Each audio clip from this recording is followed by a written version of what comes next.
Hi, my name's Kelly Forbes, Senior Mental Health Practitioner for the Newry and District GP Federation.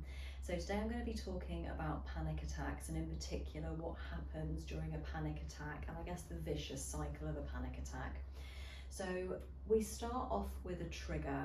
Now this could be something really obvious, like you've come across somebody that used to bully you and it could kind of set off a panic attack, or it could just be something that you're not even aware of.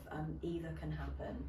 Now, the body in some way has gone, I need to be worried about something here. So you will get this burst of adrenaline, and then you will get kind of what we call these early physical signs that this is starting to creep on.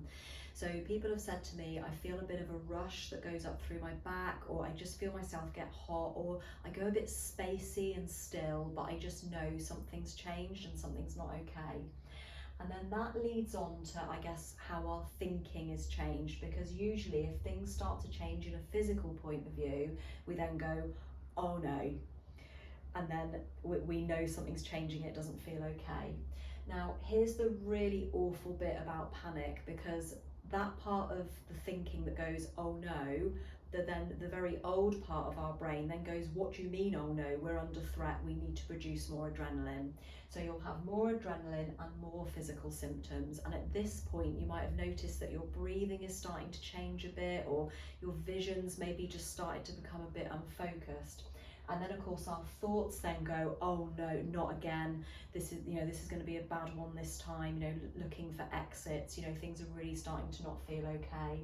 And again, those types of thoughts will then produce more adrenaline, more physical symptoms.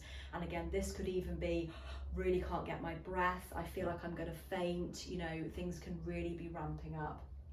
And we call it, it's quite wordy, but in panic, we call it kind of like the catastrophic fear. Anyone who suffers with panic attacks will kind of usually worry really about three things.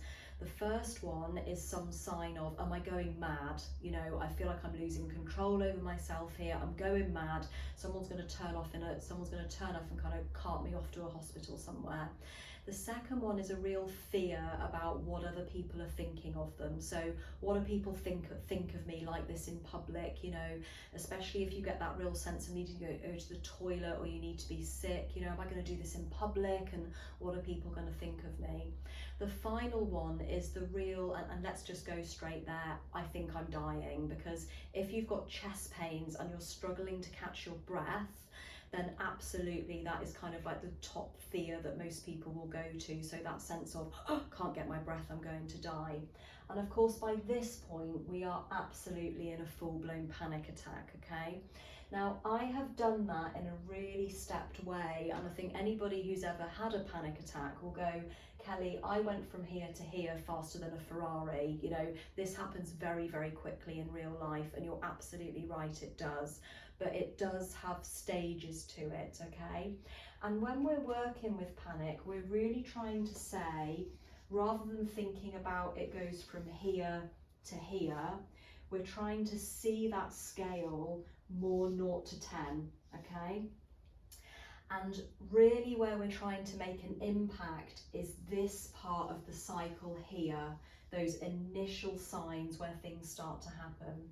Because once our fear kind of goes up past this midpoint here, we will have lost the ability to think. That fight, flight, fear, panic response has really taken over, and all we're thinking about is, how do I get out of here? How do I survive this situation? So the ability to go, remember to do your breathing techniques, that's long gone, okay? So really we need to bring our attention more to here, and that's when we can start practicing the skills like breathing, progressive muscle, grounding at those earlier stages. So the first exercise I suggest to people is, as you're going about your day to day, or even as you're listening to this video right here, right now, 0 to 10, where is your level of fear, anxiety sitting at right now? So I'm pretty steady Eddie today, I'm about a 3. But if you'd asked me earlier when I was driving late to get here today, I probably would have been more a 5, 6. It was starting to creep up. So really get used to that check-in. Where am I on this scale? And that's the first task with panic. Thank you.